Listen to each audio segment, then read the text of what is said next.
Hello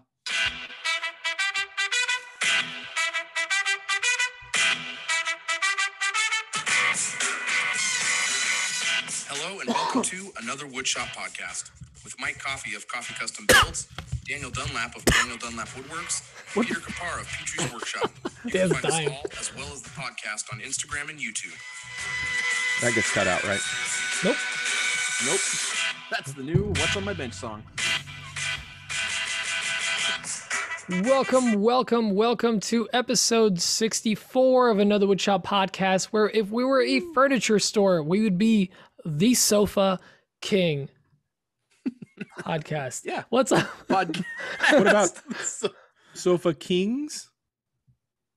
Sofa Yas Kings. Queen. I like it. Speaking of And kings, this week's episode is brought to you by the king of safety, Peak Safety. Big thank you to Peak Safety for sponsoring this week's episode. We talk about a lot of stuff here on the show, but we don't always talk about safety and PPE, and it is an important part of the shop. So you got to be safe in there. You got to take care of your lungs. Peak Safety offers a lot of respiratory devices so that you can keep your lungs clean and stop from dying. Well, not permanently. You will die eventually, but probably not from lungs related stuff. No, they've got a lot of great options out there for you. So from their Unimask to their new clean air systems, you have a lot of choices and price points to choose from there. And if you wanted to get something from them, you can now use promo code AWP21 at checkout and get 10% off your order of any respirator. Again, that's code AWP for 10% off your total order at peaksafety.com. AWP21? AWP21 at peaksafety.com. So big thank you to Peak Safety for sponsoring the show. We really appreciate you guys. We just got our clean air systems in. I got to use mine. I didn't get to use it. I got to turn it on while my head was in it yesterday. And as a guy with a beard and glasses, so far, I'm very impressed. I'm going to be putting it really to the test this weekend. I've got 3 tables and a door to spray this weekend. So I'm really excited to check that. I'm going to be spraying that big Tetris shelf soon, so I'll put it to test. Outstanding. Yeah, it's going to be good. Thank you, Peak Safety. Pete, who else sponsors this show? And what's a way you can sponsor this show?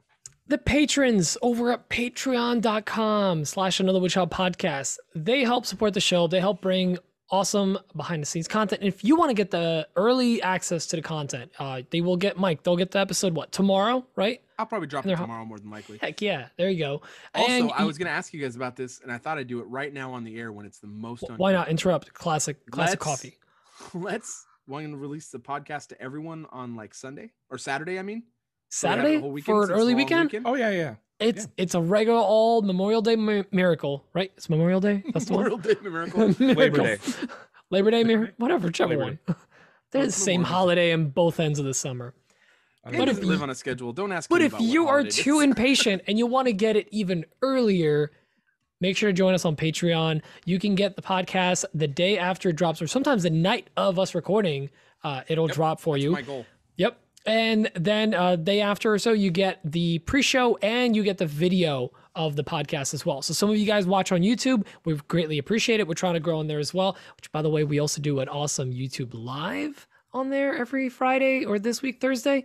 So make sure to check us out there. And I think we got somebody new that joined the family this week, right, Mike? Yes. Michael Bauer joined the Patreon for over patreon.com/another Woodshop podcast. He joined us this week. Big thank you to Michael. He was over at Dan's house at the Midwest Maker Meetup. Willow Lane Design, right?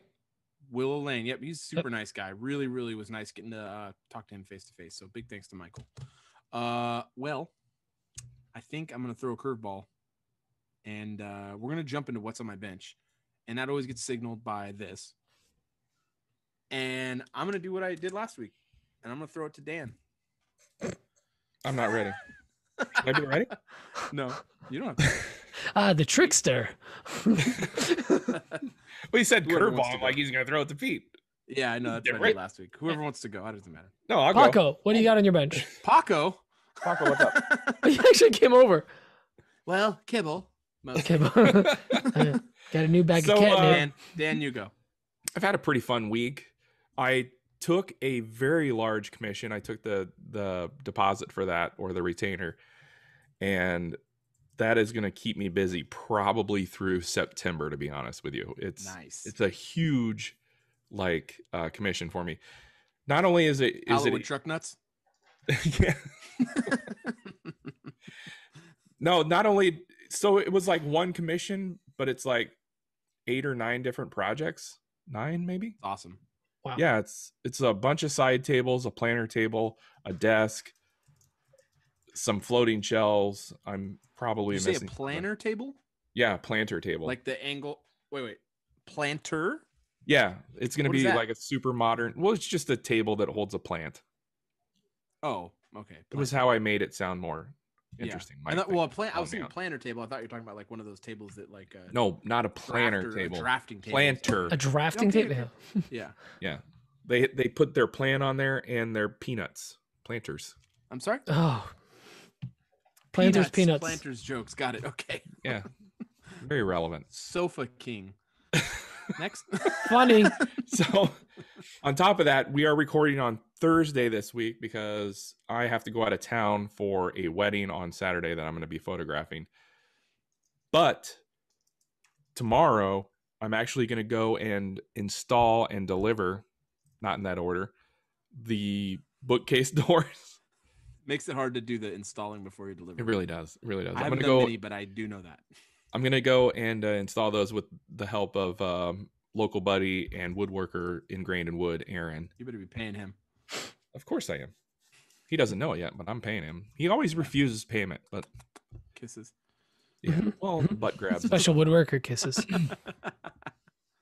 So I'm gonna install those. I'm gonna install the floating desk I made for that same client.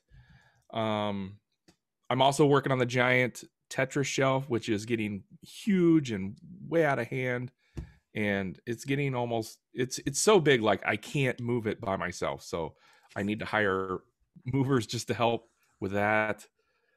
I'm working more on the CNC. I made a few other things. I got a few other things in the works.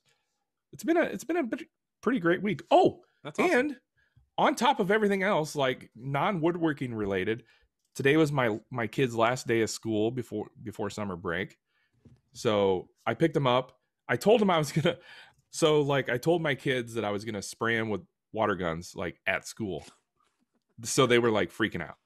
So when I picked him up from school today, I had my hands behind my back, and when they walked out, they were like, you could just see like the look on their face. They were so in front of their friends. Yeah. And I told them, get in the truck. We're gonna go buy water guns. Gun in the air. That's how we do it in Nebraska. Where did you buy the water guns? I'm just curious. We went to Target and I bought super soakers. Which, by the way, super soakers are not as good as they were in the 90s, you guys, or the early 2000s. Like Nerf bottom. Not nearly as much lead. Nerf bottom? Nerf bottom, and they're garbage now. Yeah, they're nerfed. They're nerfed. No, they're really bad. Nerf. Like, you know how like the old super soakers were made out of like really solid plastic, and you could pump the living bejesus out of those things? What did you do with them? Pump the sofa king out of them. Did I curse there? No, no, you didn't. Did you ever dual wield those things? No. Oh, did you ever have to? I probably did. I probably did. But how do you pump it if you're holding? If there's two of them, how do you pump? How do you? You need a buddy. You need a buddy there to like help you pump them. This is bad. Anyways, they're not as good as they were in the 90s and early 2000s. Like that really cheap, like formed plastic. Yeah, it's really brittle plastic. You know, when they first made them, they were made out of that really durable plastic. It was almost like HDPE. I feel like plastic. You're omitting a part of the story here by blaming the equipment. Did you win or lose the water gun fight? I totally won. That's not what your daughter said in the pre-show. She's a little liar. Well, her size doesn't mean that she's necessarily a liar. She's full of lies. I have problems with that kid. Yep. Like, what's your solution? Washers. She's gonna be in prison. Washers. Pressure She just get my take them out, just bowl them over with a pressure washer. Anyway, yeah, that's my week in a nutshell. Pete, what do you got? Oh, what do I have? I that's what have. I had an exciting week. I turned 1 year older. I am 33 now. That's right. Happy birthday. According to that card up there from Emma that she made on a Cricut. Actually, very proud of her. It says I'm 34. Thanks, baby. She didn't know your age. That was a typo. But love you. You also made that sticker that's on your 3D printer. Oh yes, the sticker that we have. They hate us because they butt. Because they ain't us. Because they ain't us. I love that you guys didn't know where that came from. We didn't, but now I know, and I'm jealous that you knew from the beginning. I'm peanut butter and jelly. I'm KY jealous. Mike is an encyclopedia of all the dumb encyclopedia movies. Yeah, that's even though that's my brain. Did you like not watch some of them that you keep quoting? Me? Yeah. Oh, I watched them all. Oh, what about Get Hard? What are we talking about? I haven't seen that. Oh, That's the one I haven't seen. That's a quote from Get your get AWP in bulk. We're about to get AWP in bulk. So stupid. Oh. Anyways, I turned 33. It was an amazing birthday. Everyone's always like, "What did you do for your birthday?" I did nothing. They're like, "What do you mean?" I did nothing. I hung out. Great. It was incredible. I played video games, I watched TV, and I put my phone down face down and ignored messages. And everyone's like, "Oh, so you didn't like do anything?" I'm like, no, it was amazing. So I did that. Video games, that's not nothing. Well, yeah, I didn't do anything like that mattered. It was just so great. That matters to me. Rogue gnome. I have actually been able to play some video games this week. It was incredible because I'm trying to just find more time to relax, which has been nice. Anyways, I got older. That's fun. Yay. Also got some money for potential new toys. I was told that I need to use that money for things that I want, which ends up being tools. No, actually, Santa Claus. My new parents, my parents-in-law, give me some money too. In-laws? So, and my in-laws. Yeah, I'm gonna just buy some tools because Memorial Day, Labor Day, whatever the one of the day holidays is coming up. So I'm just gonna go to Home Depot and like load up on some tools because there's been a couple tools I've been wanting to pick up, things that are useful but I couldn't justify, like the oscillating cutter thing, whatever they call it. Multi-tool, I don't know, whatever. The one, Mike, you use that for cutting out the things multi-tool. Like tabs and stuff. Yeah, I've been wanting one for a while. I couldn't justify it. I don't have a Sawzall. I'd really love one. And I need one of those. It's also an oscillating cutter thing. Technically it is. And I've been wanting one of those like small blowers that Dan has. He's got like the Milwaukee and some other brand. So I'm going to pick up one of those as well. I don't have any other brand. Don't you have two of them? I have two Milwaukees. Are they both Milwaukee? A big boy and a little boy. Everybody makes mistakes. I got a DeWalt and a Stihl. Whoa, that's cool. I'm gonna get a DeWalt probably, but I'll see what's on sale. Honestly, yeah. Aside from that, I found out this week that lumber is not the only thing being affected by COVID and all this craziness. Filament for 3D printing has gone up a lot. Some of the rolls are going like that used to sell for like $18.99 or selling for $25, which is a pretty decent increase. And I don't know if I shared this last week on here, but I hit up my lumber yard for some prices on lumber, and straight across the board, 45% increase in prices. And I know that is not correct. Like, I get it. Prices have gone up, not on all of this stuff. Ash is, you can't swing a cat around here without hitting some ash. It's so, I'm sorry, it's a saying. But like, no, I was actually a little upset because the prices felt artificially inflated. I was still able to get plywood and other supplies at a reasonable cost from other suppliers, while this one local supplier, their prices went through the roof. Like $16.82 a board foot for 5/4 walnut is not right. Yikes. What? That is not right. When I used to pay $9 for that stuff, so I'm no longer going to that place. Yeah, I would never shop there ever again. They are taking advantage of the They're situation. taking advantage. This reminds me. Did you show up with one of your Ryobi tools? They knew I was a chump. They knew. Oh, this guy, he doesn't know. He doesn't know. Oh, he's got a green one. I just wanted to add, this reminds me, I had another possible commission for an outdoor shower in some landing areas for a beach, like a hose. It's another water fight he's gonna lose. I didn't lose. So I have another possible commission for an outdoor beach house and some landings for a beach area. Beach house? Like as in like for like changing or for shower? Outdoor shower area for a beach. Yes, sorry. Also, not a beach house. you live outside of Omaha, right? Yes, but there are some beach areas around. What I guess beaches a lake are would have a beach. You can have a beach on a lake, bro. You don't need to be on the ocean. That's true. Whatever. If you want to phone it in, that's fine, I guess. Cool. Coward. Coward. Get moved by the ocean. So these clients want the shower made out of a really nice exotic hardwood. Teak. I can't source any teak. So I can't source any ipe. I can't source any I can get sapele, but they really don't want it because they said it looks ugly. So I'm having trouble finding. Yeah. So I hear MDF is great for outdoor use, especially if you. It's super ultra hydrophobic. That's what I heard. Yep. You heard about teak though? Yeah, I heard about reals. teak. Like not joke about what happened with teak. Like no. Where they source it from in South America. One of the tribes down there, or one of the indigenous tribes down there that is like has that area. They're not letting any out. You just can't get it. At all. Apparently the closest place to me right now that has it is in Kansas City, which is about 3.5 hours south of me, and it's going for like nearly $30 a board foot. Kansas City, Kansas, or Kansas City, Missouri? Missouri, the real Kansas City. I'm just checking. There's two of them.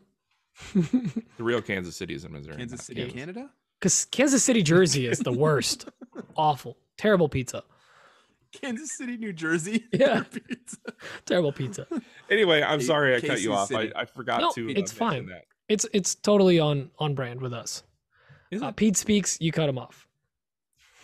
What else? Where did I leave off? Yeah. I got older. We went to the lumber yard and they ripped you off. Yeah. Well, they didn't rip me off. I did not buy. You got pizza from New Jersey. Kansas City, Missouri. Yeah, I got pizza from Kansas City. Terrible. Also, bagels, not good. From there. Bagels. I've been working in Fusion 360, designing a couple new prints. I'm finishing up the one for the Mirka Sanders, which I'm really excited about because I want to get that thing dialed in.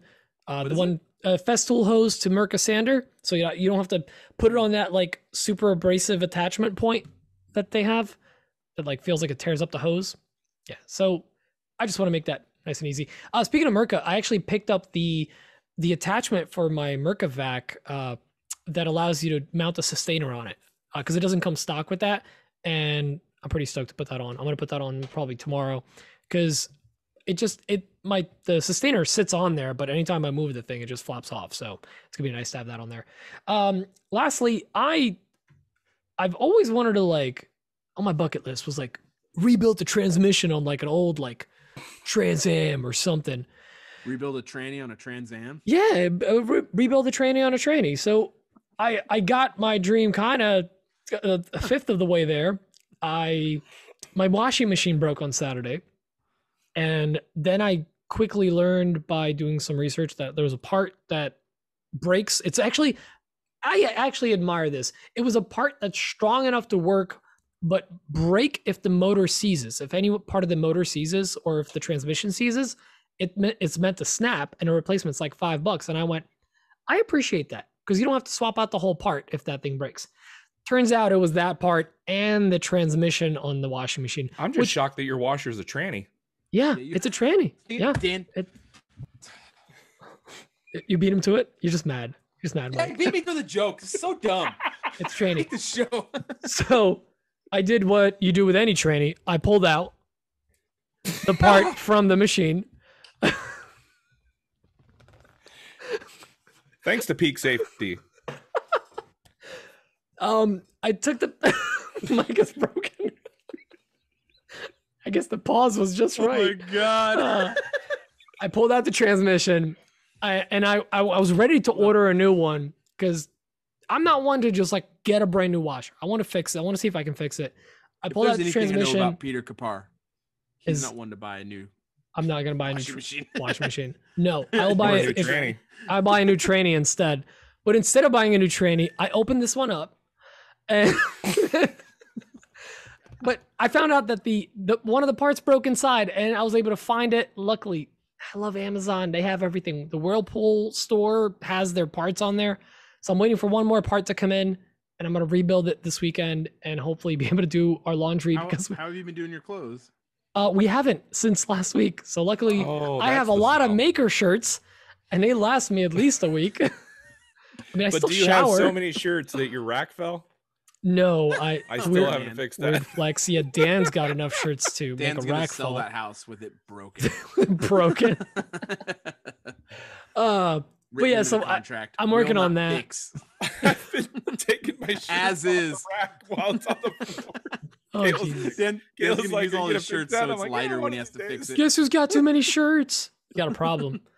We're just walking billboards for other makers. Yeah, you want to see your logo every single day without, posting it yourself? Just send it to one of us.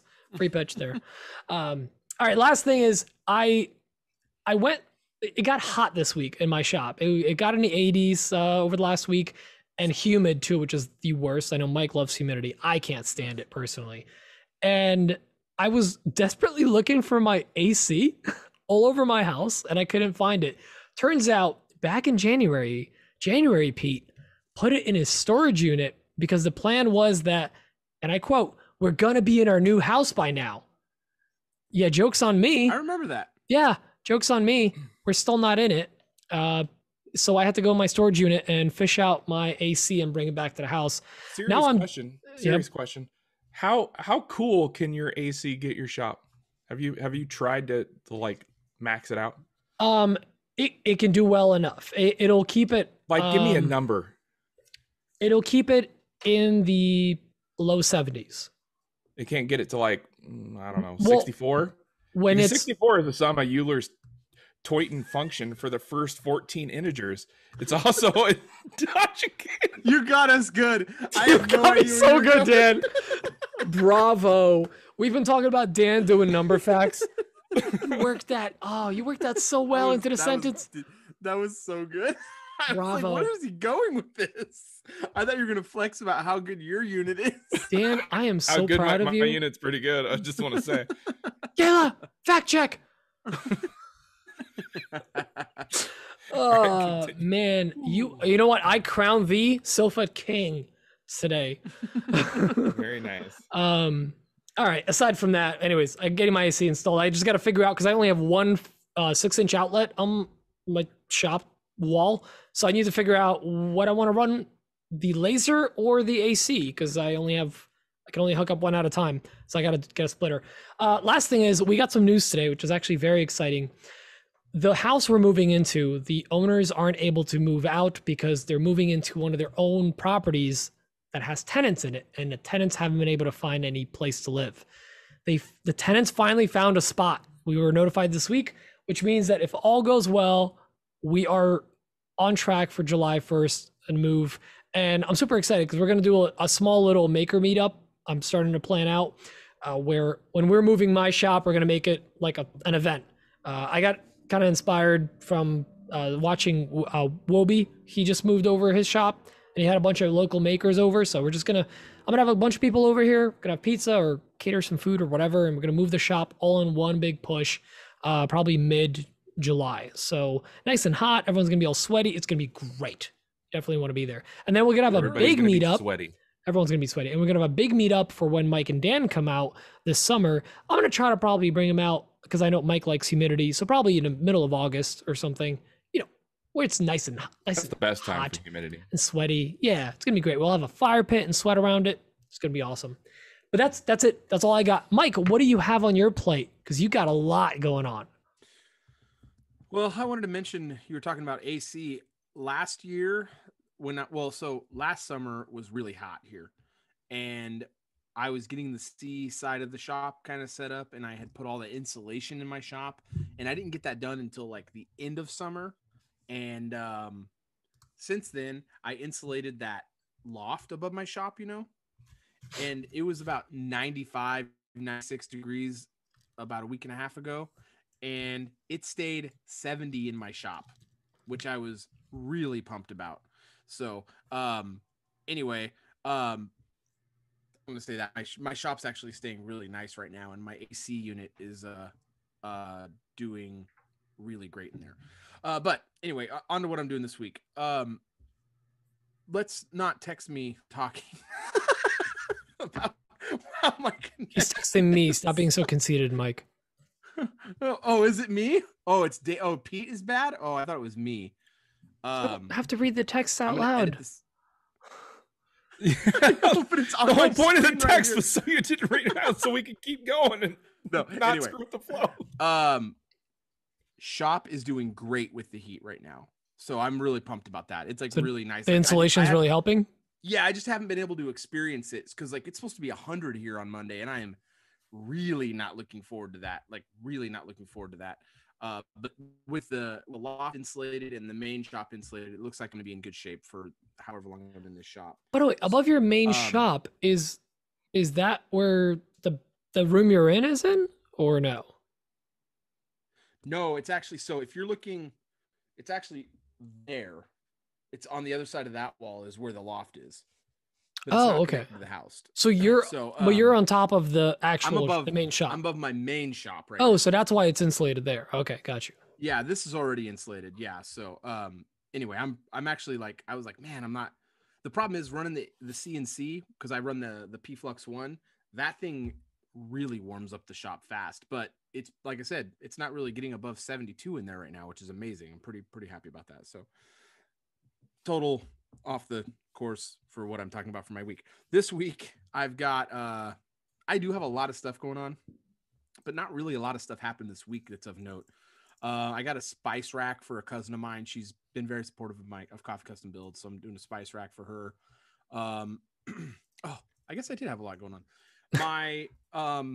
My sales tax guy reached out to me. He's got a couple of wine barrels. I don't know if I talked about this last week or not. I'm not sure, but he asked me if I could make a tabletop to go on top of 2 wine barrels. And I had 2 slabs. I'm going to be staining them American walnut. They're cedar slabs. And it's going to save him a few bucks because there's some slabs I already had and the price of everything's up so much right now. It's ridiculous. So I'm going to be making them that. It's going to go on top of the wine barrels. I got a job, a friend of mine. It's actually my friend Stephanie who made my logo. She's my graphic designer. The company she works for, they're having a conference in July and they needed some stage props made.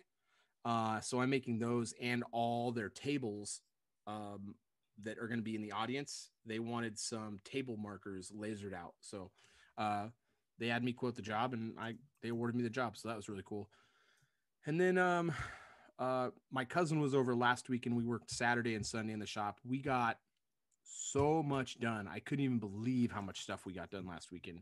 I was like, man, we worked from like, I think I was out there at 7 a.m. both days.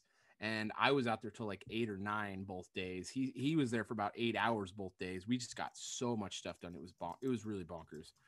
We got the big conference table, the Elms table, cut down to almost final length. I've got about 5 inches on each side. It's going to be 10 foot 4 inches long when it's done. But we got that thing. We ended up ripping it in half because it was so warped that if I put it on the CNC and flattened it, it was going to lose a ton of thickness on it. So we ripped it in half and then we flattened those separate sides and then we rejoined it. And that only made it so I ended up losing like only an inch off of the 4-inch slab. So it's still a 3-inch thick slab. It's really big. And that thing probably gotta weigh 200-300 pounds still. So we got that all put back together. And I broke down and processed the 2 cedar slabs for that wine table. Those are now put back together. I put those back together last night.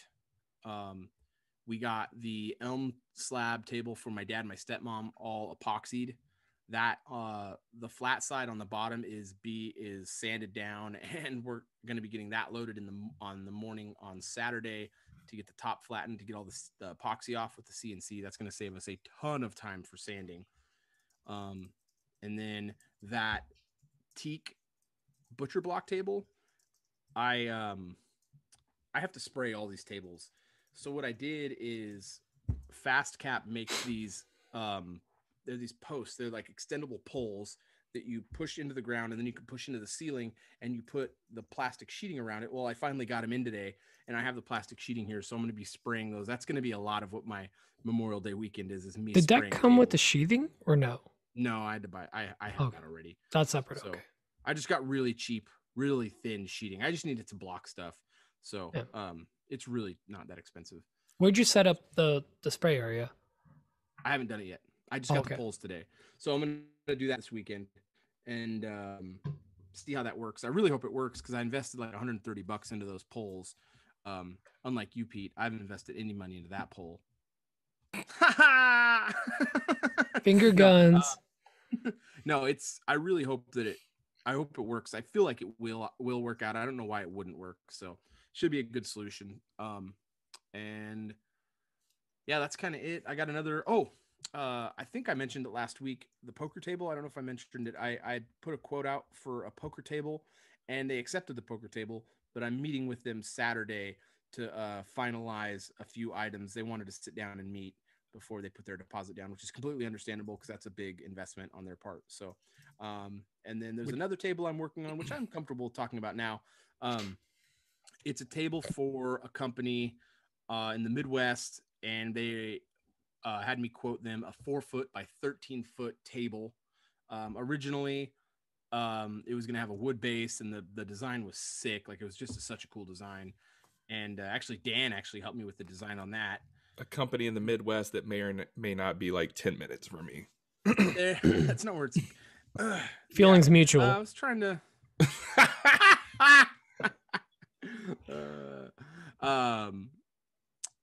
of Omaha, but yeah,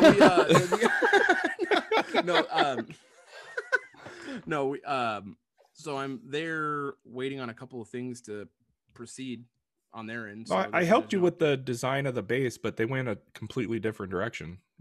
Yeah, right? the design looks sick, but they ended up going with they wanted a metal base, so they were trying to save some money, which it was going to save them. That's probably why they didn't go with a local maker. I just don't know that was on their radar. I think I just fine. got lucky is what happened. Also, none of us can handle a 14-foot table in our shops. Not with that attitude. Fair. Yeah, I could throw it with a hand plane, the whole thing. Get nice and flat. Oh God, can you imagine? I've done that. Having to set up his. I mean, what's crazy is that's multiple spots around the but thing like to flatten it. that's how people used to flatten out these tables, is like by hand. You just put an intern in your shop on it. 2 summers ago, I did a 12-foot walnut table, and I had to flatten it with a hand plane. Oh my God, I think I remember that.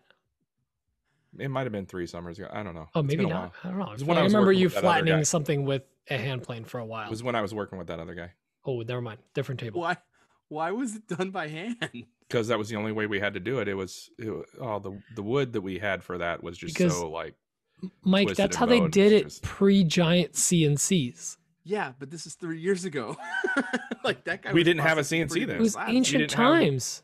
We didn't have a CNC. We didn't have access to a giant belt sander. Nothing. So I was like, I'll do it by hand, and I did. Dan was just ripped, just sweat. That trickling explains down. these babies. He's like, I got this, dude. Okay, now flex. And he's got The T-Rex flex? arms. Yeah, just a lot of big projects right now. Etsy slowed down. I'm running a sale. I'll just paint myself out. Running a memorial sale right now. I got merch in my Etsy store for 15% off, and I've got 15% off for all my my MDF templates. So I'm gonna throw it back to Dan here in a second because he missed something. But yeah, I got the sale going on right now for that. And yeah, Etsy's kind of slow the last few weeks, which hasn't really been that bad because I'm pretty busy. So I got some custom stuff. Dan, what'd you miss? First of all, I'm really bad at remembering what I've done in the week, so forgive me there. I finally got dust collection for my CNC, Oh, Hey, and I got a Oh. dust boot. Dust forgot all about that. boot. You know what? Mike sent me Pixta Proto, sent me the dust boot for mine. It is super sick, but it doesn't quite fit.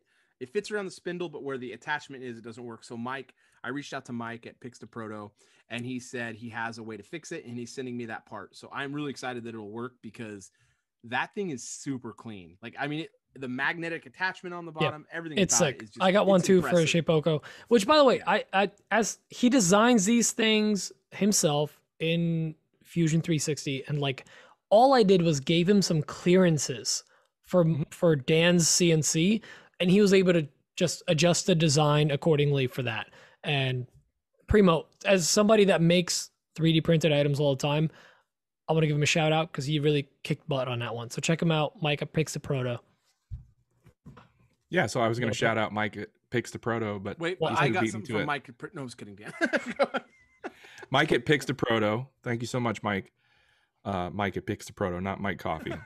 That's who Heck that with is. Mike Coffee. I don't like Mike Coffee. He's a patron too, right? Yeah. Mike Coffee is, yeah. Mike Coffee is not a Coffee's patron. yeah. He's a loner. The other He's guy. a terrible person, and he steals jobs. Mike at Pix to Proto. I love this guy. No, he's using me as like a beta tester for his dust boot for the Onefinity CNC, and I think I'm on version 2, and it's perfect. Like version 1, it just needed a little tweaking. I told him, he sent me out a new one right away. Like I had it in my shop in 2 days, and it's perfect. It's so great. I respect that hustle. Yeah, That's great. I got nothing but you love need for to- the guy. He's You need super. to grab super those great. those flex hose roller clamp things. Yeah, I I actually need- I haven't need seen some him big- until you posted about him because I'm running like a. You know what? Actually, I just remembered they're not a released product. He was sending me their prototype, but you should reach out to him, Dan, because if you could just do hang some conduit up there. Are you saying? could Are you cut it. saying you don't like my bungee cord system? I That's do the what I'm same saying thing, Dan. exactly. Yeah, it's terrible. I do the same thing. no, Mike's you can wrong. cut- Mike's wrong. What you could I do kind is of cut like my bungee cord a system. It's little kinda piece neat. of plywood, just like a key to hang off the ceiling, and then screw a bolt through there. Anyway, it'd look really clean up there if you did that. I mean, you do whatever you want. Your bungee seems to be working just fine. You're doing it wrong, no but you issues, do right? whatever It's you not- want. You're doing it It's not wrong. hanging on. It's not hitting anything, right? On It top of works. that, I also got my new Buck Tools dust collector, the DC30A. It's looks like it's fantastic. working I great. reached out to those guys, asked if they wanted to work together. They were like more than happy to do so.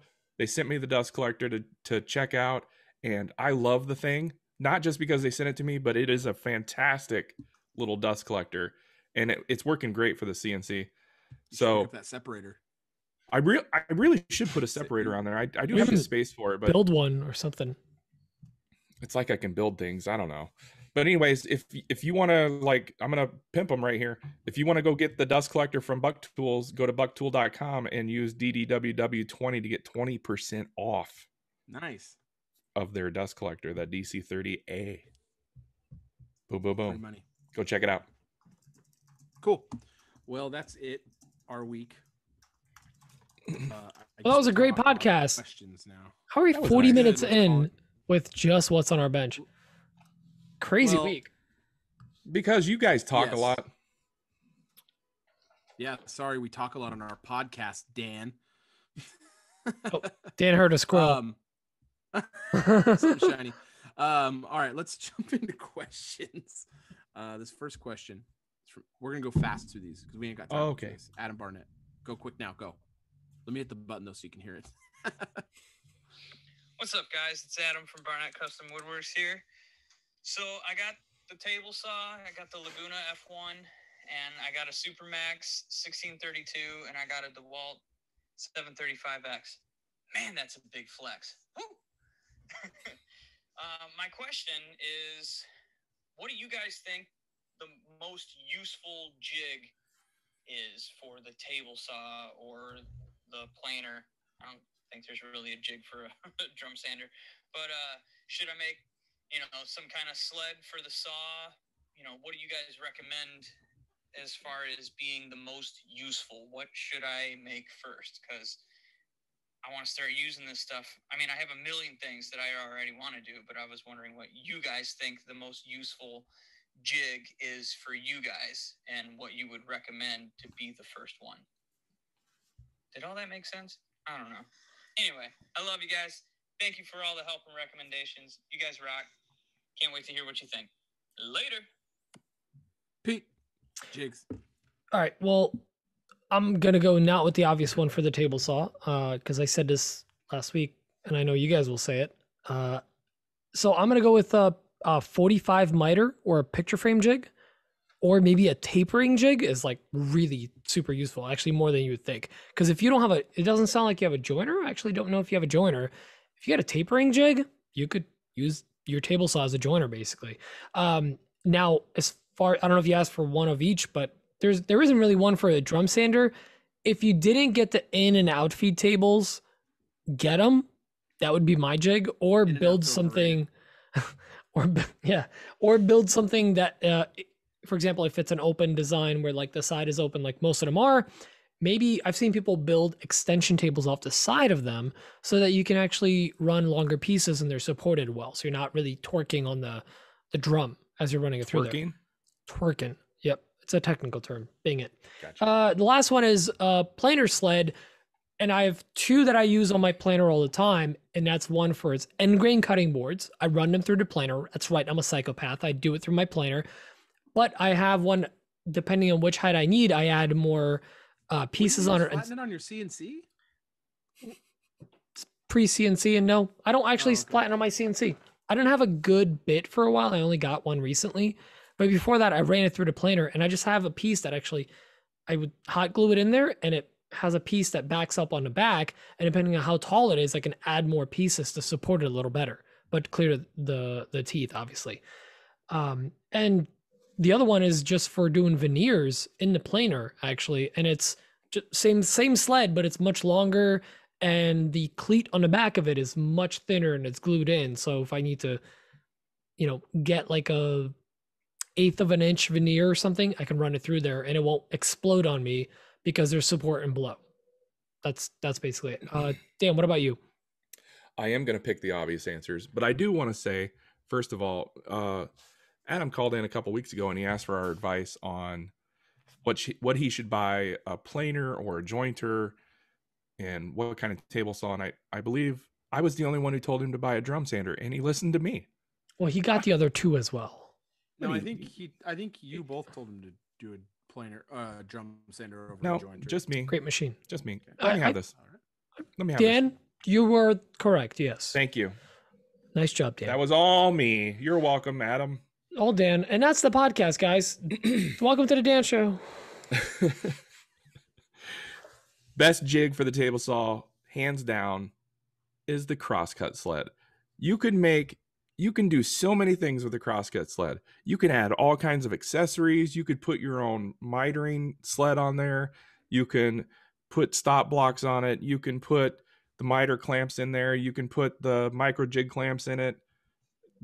The possibilities are almost endless. I mean, there are so many YouTube videos out there. Go check them out. Crosscut sled. And as far as the planer goes, the best jig, and I think might be the only jig I know about other than Pete's janky ingrained jig, is a jointer sled. So you can flatten a piece like you're putting a piece through a 12-inch jointer, because not everybody has a 12-inch jointer, and you can like theoretically, quote unquote, joint the face of a board, and then you have a flat reference to flip it over and get rid of the sled. Mike, what do you want to add? He's asleep. Yeah, I was wondering if he was asleep. No, I'm not. I actually do. I mean, I think the best table saw jig is the crosscut sled. Pete obviously steered away from that on purpose, but I actually have a video on the crosscut sled on YouTube. There you go. I did the micro jig one, and I think the micro jig crosscut sled is sick. However, I haven't used it since I started using my track saw a lot. So, I mean, my track saw has kind of replaced that for me. But there's a lot of like. So here's the thing: I have a tapering jig as well that I made with the micro jig set. You just cut 3 like slots in there or across it, and then 3 slots the other way, and now you have a tapering jig. But it's also a jointing jig, and that's kind of the only jig I use for my table saw anymore because I have a track saw. But I think by and large, it's the crosscut sled. That thing is so sick. And like Dan said, you can add all kinds of cool things in there and do a lot. You can use a crosscut sled for tapering. So, I mean, you could do it for a bunch of stuff. It's just a lot of stuff. So it's kind of the best answer. You need to make one. And then for planer, it's the same answer. So I'm just going to say ditto to that. I mean, it's just the jointing sled. Which I is think the same thing as Pete's Ingrained flattening sled. It's the same exact concept, except for you put shims in there. So Well, it's also not for thing. end grain. It's you would be doing. Yeah. Well, it doesn't matter. It's the same jig though. Same concept. It built differently for depending same on what you're doing concept, with less it. hot glue. Right. I think okay. I think Nick Ferry has a really good video about how to accessorize a crosscut sled. So cool. I may find that link and share it with Pete and see if he'll put it in the notes. Maybe. Play your cards right. This next question. Play your cards right, buddy. Sofa King. This next question is from AJ from Crafted in NJ. AJ, thanks for properly labeling your question. You're the man. Hey guys, AJ over at Crafted in NJ, and I got a quick question for you for tonight's podcast. So I had a flag that I did earlier on, and I didn't have any real good tracking of my orders. So what happened was I shipped the flag out after it got done, and I was pressed for time anyway on the flag, and forgot to engrave the name on it. So what happened was once the customer received it, noticed that there was no name on it, I had to send them a shipping label so they could send it back to me. I made it right, and then I shipped it back to them. So I paid for 3 times shipping, and then on top of that, extra time and material. So I was curious, have you ever had a project that you might have sent out your door and, you missed that little tiny detail? No one's perfect. We all make mistakes. And I was lucky enough to have a customer who completely understood and was willing to work with me. And I got it right, and they were happy, so I'm happy. So looking forward to hearing what you guys have, and keep up the great work on the podcast. Really enjoying every minute of it. I'll go first real quick. I think we actually just kind of answered this question not too many episodes back. Yeah. But we'll just go real quick. But I sent, for around Valentine's Day, I had these little heart trays. I was just knocking out tons of them. They went crazy for some reason on Etsy. And I had sent one to a guy who he ordered through Etsy, but he was in London, or he was in the UK. He got it. It took, first of all, the international shipping took forever. So he got it after Valentine's Day, which is out of my control, but still it sucks for my customer. It's such a bummer. I shipped it like the next day after he ordered. But when he got it, it had the wrong engraving in there, which was my fault. I had a drop down with 10 options for different engravings. And I'm trying to remember, but in our messaging back and forth on Etsy, he wanted one thing, but he chose a different thing on the drop down, and he wanted it to be the thing that he said in the DMs, it doesn't matter. It's my fault. We talked and we did agree to that. He wanted a custom one that wasn't an option on there. So I tried to work it out with the guy, and we came to a a resolution, but I don't feel like he was really truly happy with it, which is a bummer, and I haven't heard from him since. So I told him I'd refund it, but he didn't want to. I think he was trying to be really amiable. I think he was trying to be really amiable and just kind of ate it on his end. So I don't think he was really happy with the resolution, which bums me out. But you got to do everything you can. You got to try sometimes. I mean, not sometimes. Every time you have to try and make it as best as you can every single time. So I'm going to throw it to Dan because I know Dan's. The cutting board over the holidays. Absolutely. Where I forgot to water pop the thing, and the guy used it and it got a little fuzzy. He didn't like it. Understandable. It turns out he lived like 5 or 10 minutes from Pete or something like that. And I was willing to help. So I told him, my podcast mate lives not that far away, and he said that he would take care of this for you if that's what you're willing to do. If not, I'll give you a full refund. Pretty simple. And he chose the full refund instead of taking it to Pete. So, yeah. He ended up sending me back that cutting board though too. So it's not like he kept the cutting board and the money. So he sent me back the cutting board. He didn't have to. I told him he didn't have to. He totally sent it back. And it is what it is. I tried to do right by him, and sometimes that's the way it works out. Pete? For me, I was making what's called and I hate this word, noodle board that just go on top of a stove. They're called noodle boards. That's their official title. I hate it. I never understood that. I don't get it either, but I made one of those for a friend of mine, and it was, and I know now, but it was a rush order. They wanted it by a certain time, and we're meeting up, and I was gonna hand it off. It was for a friend of mine, and I finished it with wipe on poly. And then we met up, and he put it in his car, and apparently he didn't take it out of his car for a while, like a couple of days, and it happened to be in the summer, and I had it wrapped in paper, and of course it stuck. It like not all over, but in one spot it just happened to stick. And that was something I luckily I was heading over to their place in a few weeks. I ended up fixing it on the spot, like sanding that one spot, cleaning it up, reapplying a coat, and it looks great now. But this is one of the reasons why like I've been on a search for finishes, non-VOC finishes, but then something that cures very well and very quickly, or something that won't become tacky with heat while it's curing, which some finishes will. So that's why I've been such a fan of ODs, and now most recently I've been such a fan of spraying, because that stuff atomizes and cures so fast, and it's a great finish. So back then I used to use a lot of wipe on poly, which is great if you let it sit and cure and it becomes a hard varnish and you're good. But if you're rushing the job, it's not the way to do it. Like you wouldn't be able to do Etsy orders with that. So I learned a great lesson from it, but it was a bummer because I had a disappointed customer and friend. But luckily we were able to fix it. But lesson learned. Are you still friends? We are. We barely That's talk. good. That's what it really matters. We barely talk now. It's fine. Oh, Now. that's probably why. Well, he also moved really far. He It's his probably fault. moved because you screwed up the project. Kansas You're City, right. New Jersey. Kansas City, New Jersey. All right. This next question is from Jack with Sailor Sea. What's up, guys? Jack from Sailor Sea Woodworks here. I had a question about drill presses. I know there's a wide variation out there. Considering getting one for my shop, you've got everything from the littlest Wen drill press to benchtop models, floor standing models, and a wide variation of features, from simple ones to lots of features like a Nova or something. And I was curious, what are your thoughts on things folks should consider when looking at a drill press? And where are the limitation steps? Is there limitations of a benchtop model versus a floor standing? And what should folks consider given kind of what they do in their shop?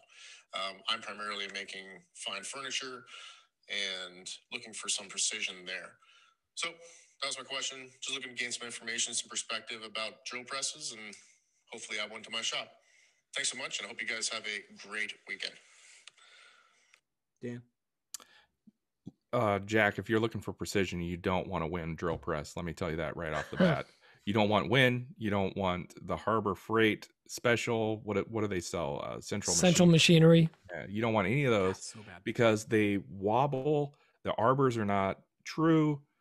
You need something that's going to be precise. You want to stick with a name that's you recognize, like a Powermatic or a Delta or what have you. That's it. Those Novas are nice. I will say that Mike has one. I've seen it in his shop. It's fantastic looking. He can probably speak more to that. But one of the limitations you're going to find between a benchtop and a floor standing model is the size of material that you can put in them. So like a while back, I wanted to drill a perfect hole in the bottom of a table leg, but the table legs are like 30 inches tall. I couldn't put that in a drill press, a floor or not a floor, a benchtop model drill press. I think at the time I had the Win was an 8-inch drill press. You're not going to fit a 30-inch leg in there vertically. You probably could get away with that with a floor model because you can take the base of that drill press and take it all the way to the floor. I think that's one of the bigger limitations of the benchtop drill presses. Prove me wrong. Tell me I'm wrong, Pete. Sure, I'll prove you wrong. So, first of all, I have a full floor standing Porter cable drill press that actually is phenomenal. The arbor itself is dead on. Is it older? It's not older, but I got lucky with the one I got. Lucky-ish. The chuck, it was a slightly used model. I think they beat up the chuck a little bit. Or it was a floor model or whatever. And I think the chuck just got beat up, whatever. So the chuck has a little bit of a slight little bit of wobble with it, but not anything that would affect my work actually. But the arbor itself is perfect. That being said, I have used the full height of the full floor standing drill press all of 0 times. I wanted it because I thought that's what you get. You know, you want to be a little more serious about stuff. You get a full floor standing one. What if I want to drill a tiny hole inside a baseball bat? You clearly need the full height, right? So again, all that being said, I would still recommend a floor standing model. I think benchtop ones are great, but some of them are a little shorter. You don't actually have a lot of clearance. So if you wanted to stick like a box of some kind or whatever, some of them only go a little bit. Like I think the Ryobi one or whatever, it has like less than 12 inches of clearance. You want one that has like the Nova one has a decent amount of clearance. But the other thing is, these things, you want them to be a little bit solid. You want them to have a little bit of weight behind it. And I feel like floor standing model is slim enough where you can tuck it away in your shop. And it's usually not a grand, like a large investment cost wise to go bigger with them. The other thing is I use mine to the back of mine, that and the lathe I have support my plywood material. It's leaned up against it because it's hefty enough. I can lean stuff against it. And before that, my router table was built underneath it. It was on a cart and the back of it was cut out to fit perfectly underneath it. And I think it's a nice thing to have in the shop. It's a nice solid tool. The thing doesn't wobble. You don't have to attach it to a cart. It's not mobile. It feels really solid to have when you actually need to use it. So I'm a big fan of the floor standing model. That being said, you can get the exact same power in a benchtop model with some of the, like the Nova that Mike has, some of the other ones that you can get. It's the same motor, smaller body. That's all it is. Mike, what do you think? So the Nova's really expensive. It's really pricey, and it has a lot of neat bells and whistles. But I mean, it's really not like, I don't use my drill press enough for it to, I'm like, man, that was a great investment. But it is extremely powerful. Like, it's got the 1 horsepower motor. The floor standing version of the Nova has like a 1.75 horsepower motor on it. It's nuts. But I love my drill press. It is really great. And it's got, in terms of actual height that it can actually do, I think it's one of, or the largest benchtop model that they have. But the thing with, I'm pretty sure any drill press, even the crappy Harbor Freight one that I had before, that table, you just loosen one screw, it'll slide to the side, and you can get more size out of that thing for like a taller piece. Also, when I made the cart for my press, I mean, in terms of heft, I can barely lift my drill press by myself. It is insane. Like, it is an incredible struggle just to lift my drill press. It is very heavy. Which is what you want for a drill press. You want it to be hefty. You don't want it to move at all. You want that thing to be sturdy. So when I built, but when you move the table out of the way, isn't the foot still in a way? Let me finish what I'm saying. I don't mean no disrespect. Yeah, no, English. So I've had 2 occasions where I've had to do this. So one time, like I just said, I moved the table out of the way to get something taller in there. So the base, my actual cart was in the way. But there's actually that column that everything's resting on, the table and the top. It's just a column. You loosen an Allen wrench, like 3 Allen wrenches, and the whole head will turn now. So when I turned my whole head to the side, I can use the full height of mine off the side of the cart. And I've had to do that one time as well. And that gave me a full floor standing height drill press. And then you just turn it back to the side. So I built my drill press cart with that in mind. And my actual base of my drill press cart is screwed to my cart. So now I have that clearance off. If I have to loosen the top, and then I have to turn the whole head to my right. That's a good point. Side there. So that's one thing I can do with the thing. However, I will say I wish I would prefer to have a floor standing model over my benchtop one. But the other side of that same coin is I almost never use it now because I have a CNC. Like, all the things that I need to do on the drill press, which is mostly Forstner work, which is me hogging out big holes or whatever, I just do it on my CNC now. So I'm not going to get rid of my Nova because I do like it. And then sometimes, it's not worth setting up a job file on the CNC to hog out like one hole to a specific depth. You can set the Nova to like it has a an auto shut off, so you can have it set to the top of the material, and you'd be like, okay, I need to drop down 3/8 of an inch. It'll go down and it'll stop and actually reverse the motor once you get to 3/8 of an inch, and you pull it back up. It's dope. Like, that machine is really cool. It's pretty cool. So, I mean, it's a really sick drill press, but have I gotten my money out of it? No, it's an expensive drill press. So I would definitely lean. If you got the money, I would say get it. But if you're trying to be budget friendly, I would say look at, like, I don't even like this brand. I don't want to. Shopfox has a pretty cool drill press, and that's like Grizzly's retail brand. The Shopfox drill press is actually kind of cool because it actually has an oscillating head on it, and you can buy spindle sander attachments for it, and it's actually a pretty nice spindle sander because the head oscillates. So for a brand I wouldn't typically recommend, it's actually a pretty nice drill press. So and I think you can get one for like $600 on Amazon, which isn't cheap, but it's a full featured drill press. So if you use it enough, yeah, I mean, it'll pay for itself. But anyway, drill presses are one of those things. It seems like shops either never use them or they use them all the time. Like Lee Ullman, because he doesn't have a CNC, so he just drills all the holes by hand. Yeah, geez, that poor guy. God, he needs a CNC. If only he'd have someone that he could do electrical work for to get one. This next question's from Kamani Strahan. He has Strayhorn. This to say. Strayhorn, not Strahan. Strayhorn. Kamani Von Strayhorn. Here we go.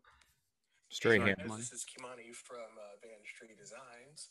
I was just cruising by the podcast the other day, and I saw you guys might have an opening for a Josh the Dad position. So just wanted to come by and submit my resume to audition. First, resume. My name is not Josh, but I am a dad. And I have another one on the way, so I kind of need this job. So I'm going to start off the audition by asking a question. My question is about Father's Day. I'm a longtime listener, and I asked this one before about a year ago, but now I think we've all gotten some new toys, we've gotten upgrades, and so I just kind of wanted to see, for people thinking about getting gifts or gift cards and stuff like that, not about money, but about physical, tangible items. Like, what have you gotten in the last year that you think would be a great addition to anybody's shop? For medium, small, and money's no object kind of budget. So give me your top 3 things that you've gotten in the last year that you think would be great for a gift for Father's Day this year. Thanks, and looking forward to hearing from you. I can also submit headshots and other references upon request. Okay, bye. Pete, medium, small, medium, large. Please send those headshots and any other resumes that you have to AWP podcast. Look how mad. Or Dan AWP right giveaway. Yeah, send it straight to Dan. AWP giveaway. Laser daggers out of at Dan's gmail.com. So 3 things that have absolutely changed the work I do in my shop is my Merca sander, which I know you already have, my Festool dust extractor, which you already have, and I would say my jointer. Now, if I was going to count things that you don't have, I don't think you have the jointer. So jointer, the bandsaw has been an absolute game changer. Being able to break down material into resaw it into smaller pieces has been incredible. And I mean, dust extractor, I'll say it again. I have 2. They're amazing. They literally make what Dan does every day a reality, where you don't have to wear a mask all the time. Dan just does it while he's routing MDF, but we can do it while we actually have tools connected to it. But yeah, dust extractor, jointer, bandsaw, I think the 3 things that have absolutely changed my workflow in a shop. Dan? One of the smallest things that I got this year, which has been like a complete game changer, which is kind of crazy to me, and this is the first time I've ever brought it up, is a mechanical pencil I bought a really good mechanical pencil. It's got like a 0.03 lead. It's I'm just looking it up right now. It's a Pentel Graph Gear 1000 automatic drafting pencil, 0.3 millimeter pencil. I mean, it's a great pencil. I love this pencil. It's only like $12, so that's a nice small gift you can get your woodworking dad. Medium size is definitely my Mirka sander. That has been a huge game changer. I love that sander. It is so like everybody that comes over to my shop and uses the sander, they're like, "Oh my god, I shouldn't have used that." I think Nick Grimm, who just came over to my house the other day, I let him use it, and he said those exact words. "Oh my god, I shouldn't use that sander." That's AJ from Crafted and NJ for me. Yeah, he bought the Deros and he's getting into Dios now. Everybody thinks it's hype or that we're just talking out our rear ends because we work with Mirka, but when they use the sander, they know that is an amazing sander, and that was a huge game changer for my shop. And lastly, I have to say, the CNC that I got recently. I mean, I bought that with my own money. It has been a game changer. It has allowed me to start doing different things that I wouldn't have normally done, and I'm really looking forward to expanding on that. I think that has been a great addition to my shop, and I'm so stoked to have it. Mike? I was trying to think of something clever. I really like your mechanical pencil answer. I have a nice mechanical pencil, a set of them that I really like a lot too. But Mike, I have yours coming on my way. Like I ordered them after I saw Jeff post about it. Oh, with the white leads? Yeah, with the white leads. Did you get the pencil though? The pencil and the white leads. The metal pencil and the leads? Yeah, nice. Yeah, that's the way to do it. Well, you need them both. You can't just use the leads. Use regular pencil lead. No, it's just the leads. You just the leads? It's a nightmare. No, that's a good one, Dan. I think a great Father's Day gift is like a nice fast cap, like 16-foot tape measures are always good. Things like that. I'm trying to think of something. I mean, it gets kind of tough, but like medium is definitely, it's going to sound so shilly, but yeah, I mean, the Mirka really is, it's a really good, it's almost hard to call it a medium because it is a very pricey sander, but it is. I was thinking in more lines of size. Oh, like physical size, not cost. Oh, okay. But I got to be honest, it's made the biggest difference for me. Of all the tools I got, that's the one I use the most. Yeah, it hasn't made the biggest difference for me, but it's a really good tool. Like, I mean, it really is impressive. Like everyone who comes over, it's like anyone uses it, they're like, "Oh, this is crazy." But I mean, the biggest one is obviously, I mean, my CNC was just a game changer for my shop. Man, I really wish I could think. Has it been less than a year since you got that CNC? That was like November or no? September, right? Wow, it feels like it's been so long. September or August. Yeah, I know. I'm really trying to think of a small thing. I can't think of anything, man. I'm doing such a bad job. But I think tape measures are always good. Those things like that. I think even like I actually just ordered myself a like a bat. It's that Sidekick by Leather by Dragonfly. It's like a tool bag belt, but it's like just the one. Because I'm always keeping my pencils on me. Like right now, it's going to be too warm for me. I actually wear my apron quite a bit in my shop apron. I know a lot of people don't find them very comfortable. I get that, but I do like having all the stuff on me. I also like not having myself get coated in sawdust when I'm using tools and stuff. Or and glue. I like not, or anything. I have a nice Calavera apron. I think a shop apron is a really great Father's Day gift for in the shop too. But not everyone likes them, so you really need to ask them if they're going to actually want that, because not a lot of people like wearing them. But I ordered that little Sidekick thing from them. And it can hold a pencil and a couple squares and your tape measure. And I'm constantly having my tape measure on me on the weekends. So that's something I think would be good. A nice fanny pack, maybe. Fanny pack would be great. It's always good to have a fanny pack. No, anyway. Trying to think. Leather fanny I pack. can't think of anything. I'm gonna give up. I can't think of anything. Just there's a little like you can find some stuff for under $100 for the guy who likes to be in the shop. It's pretty easy. I mean, tape measures, stuff like that. I got one. If What? if it's someone that you're getting it for that has a logo or some kind of brand of some kind, hit up Mike over at Organic Craft. Get him a hat. Yeah. Yeah, get it. Or hit Get up a hat. Mike over at Coffee Custom Builds and have him make a shop sign. Or Mike have a shop sign. Yeah, but like having like a nice shop hat with leather patch on it. Yeah. It looks really nice. It We all feels have good. them. It just Branding, you know, it's Or hit up Mike over at Midnight Maker and have him make a flag. or have hit up Dan over at I thought we were doing a thing. what? Oh, I don't know. Are we just shamelessly Magic plugging? Mike. Okay, Take off his. that's it. Okay, this next question is from Moses Cho. Matt Cho. And we've decided that Moses has developed the following. Much like the Insane Clown Posse, they're the Insane Cho Posse, and they're called Chogolos. And Chogolettes. Chogolettes. Chogolettes and Chogolos. Jesus. And here comes the Insane Cho Posse now. Hey guys, it's Moses. Just want to say thank you to the special edit last week. There are lots of friends and family concerned about me, but you know, that's part of life. So yeah.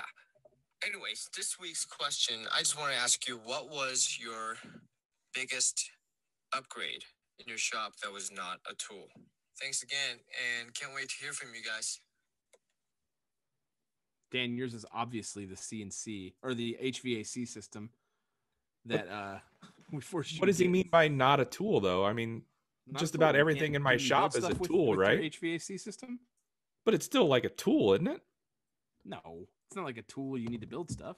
Oh, you're talking about the AC. Yeah, the AC. Yeah, your window unit that we had to twist. You were screwing me up with the HVAC. I was thinking of the piping and the dust collection. Yeah, you make it sound really fancy. It's just an air conditioner in a window. It's just a window unit. Yeah, the biggest upgrade in my shop has been the AC. Although it's been crazy humid and hot already, and I haven't turned it on. Like I refuse to turn it on. The only thing I don't like about that is I have to shut my garage doors, and there are no windows in my garage doors, and it cuts off all the natural light. And I like to have the natural light in there. That's how it is in my main shop. I hate it. Yeah, that's how it is in most shops. It's like a struggle. Like, which do I want more?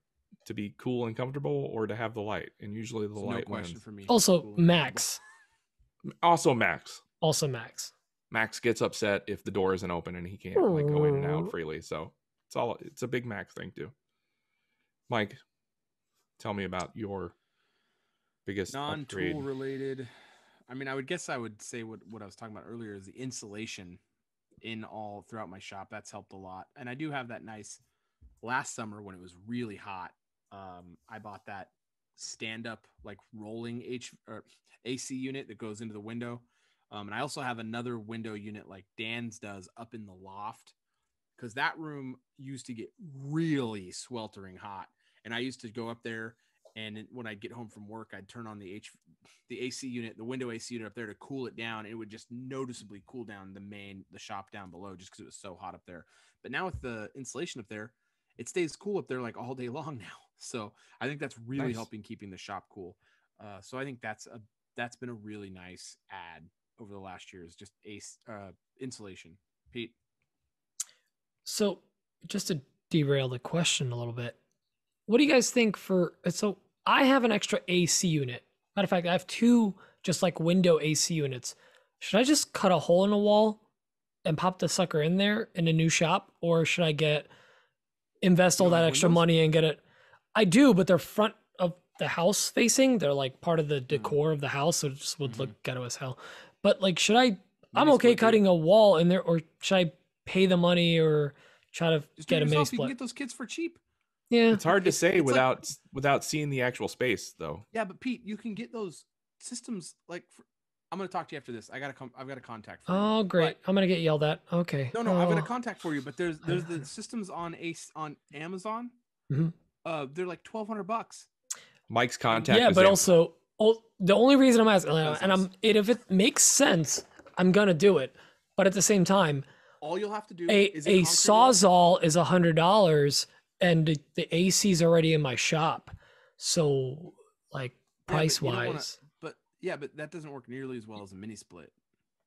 Fair, yeah, and it takes way more power. Like mini splits use like no power. Like that, it's really low. Well, I think it's that's whatever what you I'm want. leaning just saying. towards. I'm basically trying to get talked out of it. That's the thing. Well, you're not coming to the right person for that. But I know. I want to do a mini split so bad, but I literally don't have any more power to spare on my stupid main breaker anymore on my panel. Well, that's another thing I got to figure out at my house. $1,200 for like a 12,000 BTU system. It gets delivered to your house on a pallet from Amazon. You have to plug. They come pre-charged. You plug in like 4 hoses. Are you talking about the pre-charge systems? Yeah, which I'm thinking about as well. They come like they're cheap. They're so cheap now. You can get them put into your. It's just like the way to go. It seems like. So, or for me, Mr. Cool. Yeah, that's where I was leaning towards. But all right, so as far as a non-tool item for my shop, I'm gonna cheat. I have 2 things, and first one is lights. Having really good lights in your shop, I think, is hella important. My shop is the brightest room in my house. It is the most well lit, most, you could say, professionally lit part of my house. And all it is these Fate, F-E-I-T lights. Costco happens to have them in stock all the time. They usually cost $30-$40, but sometimes they have them on sale for $20. And I've just loaded up on them. And honestly, good lights in the shop, not having major shadows, is not only great for woodworking, but also if you're making content, it's phenomenal. You're getting no issues with your lights. The only thing I've learned recently is the frequency at which you record, or shutter speed at which you record. It could cause an issue. The other thing I'm going to talk about is, what's up? Just change your f-stop. Yeah, which I changed. I learned, and I knew it already, like from a while back. I completely forgot about it, so I'm glad I had the internet friends. The other thing is, and this is a random item, but that stupid Rockler dust right hose kit is so good. I use my entire shop. I got the 21-foot hose thing, and it reaches my entire shop. I'm able to vacuum up and all the time. I can reach anything. I can even reach outside my shop when I'm using my driveway. And it's not really a tool, but it's an accessory for my dust collection. It's phenomenal. I love it. It's worth every penny. It's like $40-$50. You can get it on sale almost like 4 times a year is on sale for some reason. So it's worth picking up. Not trying to like pimp out Rockler, but just that hose, whatever it's made of, it's durable and it feels great. And it lasts made forever. of hose. Damn. Yeah, I got one of those too. I use it to clean up my CNC bed. It's great. It's great. It's great. It's not rigid, but it's not like floppy like some of the cheap Amazon stuff I've gotten before. So it's nice, firm, hard, but soft, ladies. Sofa King. So, all right, let's get out of this one. King. I'm so tired of talking about this. Is that it? Soft. That's it. That's all for the questions. Soft. Okay. Listen. 5-star reviews. All you chogolos and chogolettes. It's show. We've discussed this. It's like chamfer. It's Moses show. From Chauvin. Big thanks to Shrapko. Peak Safety for sponsoring this week's episode. You guys are great. You're awesome. Go check them out. Go to www.peaksafety.com. That's PEKE safety.com, and use promo code AWP21 for 10% off your next respirator system. Thank you to all you who listen to the show and support us. Thank you to the patrons. You guys are amazing. We will be, this week happens to be going into Memorial Weekend, so I'm going to get this show edited and uploaded for the patrons for Friday. And then Friday night or Saturday morning, we'll make the podcast live for everyone so everyone can enjoy it over the long weekend. Hopefully you're getting some time in the shop or with your friends and family. So other than that, go check out the iTunes store. Give us some reviews. We could use those 5-star reviews. That is the only one that works still. We haven't really looked into getting that fixed because that's how we like it. Somehow one guy got around it. RJ something or other. Meh. Able to figure out. Episode 64, Meh. but anyway, you guys are awesome. Thanks for listening to the show. Keep getting, keep talking about us in your stories and spreading the love out there, letting people know that we exist. It helps the show a lot, like a lot. So big thanks to all you who do that. And we'll talk to you next week. Okay, bye. I love you. Bye. I love you. Hey, they hate us because they ain't us. They hate us because they ain't Love you us. long time. Bye. Bye.